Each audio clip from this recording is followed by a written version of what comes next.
All right, let's begin the notes for the irregular preterite. You need to open your Libro de Practica for chapter 5.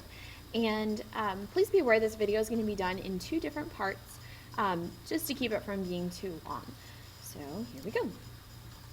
All right, irregular preterite verbs.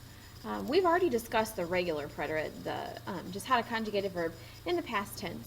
Now we're going to talk about verbs that don't follow the rules.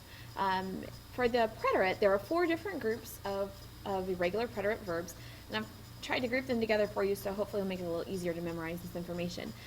Part 1 of this video is going to go over the first 2, and then part 2 of the video is going to go over the last 2 groups. Yes, you are responsible for getting both videos watched before when the irregular preterite notes are due. Here we go. The first group are IR stem changers. The second group are the completely irregular verbs. Third group are spelling changers. And the fourth group are special accent verbs. Okay, first of all, IR stem changing verbs. Okay, IR verbs that stem change in the present tense, so boot verbs, also have a change in the preterite tense. However, it's a little different. There are 3 things that are different. First of all, they only change in their third person forms. So the usted and the ustedes forms are the only ones that have a stem change. Secondly, they only change to 1 letter.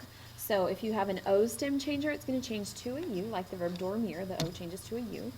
And if it's an E, it's going to change to an I. So like in the verb servir, to serve, the E changes to just to an I, not to an IE. That change doesn't exist.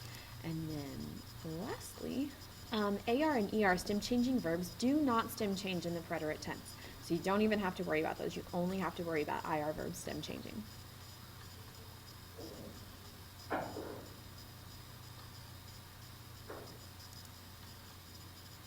Okay, more about IR stem changers.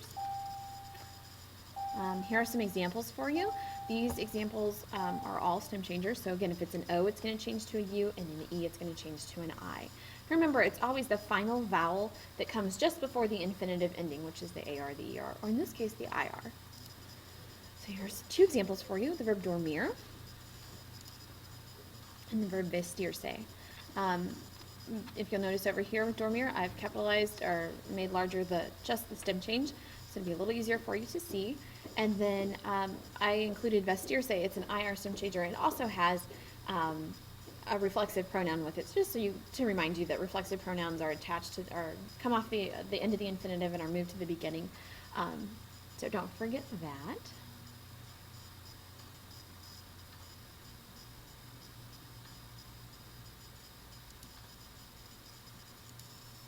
All right, completely irregular verbs. Following verbs have both stem changes and different endings in the preterite, so they're all messed up. This group of verbs is divided into the I guys, the J guys, the U guys, and the others. So completely irregular verbs. The I guys, there's querer.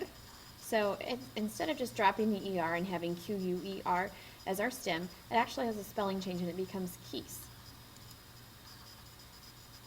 Okay, so venir becomes vin. And hacer becomes is, or don't forget in the he, she form, it's hizo, H-I-Z-O, the C changes to a Z. So these over here, all of these stems are used with the set of endings down here. It might be a good idea if you want to go through and actually conjugate each of those verbs in your notes, just so that you have them, so you realize that this should be quise, quisiste, quiso, quisimos, quisistes, quiero, just to kind of get familiar with it would be a good idea. Okay, more completely irregular verbs. That was the I guys. These are the J guys. So there's decir, traer, producir, conducir, traducir, and these are their endings. Okay? So again, I would suggest that you pause the video and actually take the time to write down the conjugations. So you would have, if you choose to conjugate the verb decir, it would be dije, dijiste, dijo, dijimos, dijisteis, and dieron.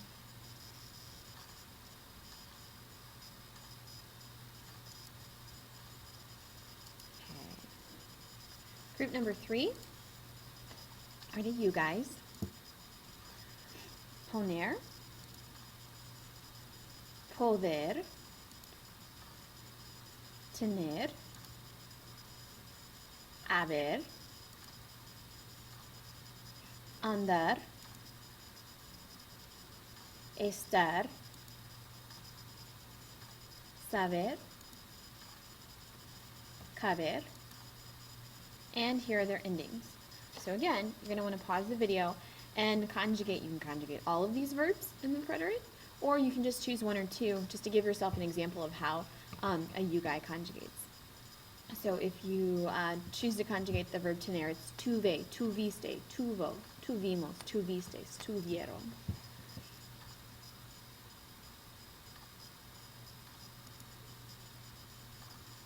Okay. More completely irregular verbs. This is our last group. This is the others. If you'll remember from chapter 1, that ser and ir have exactly the same conjugation, and the way we differentiate between those two is just through context clues.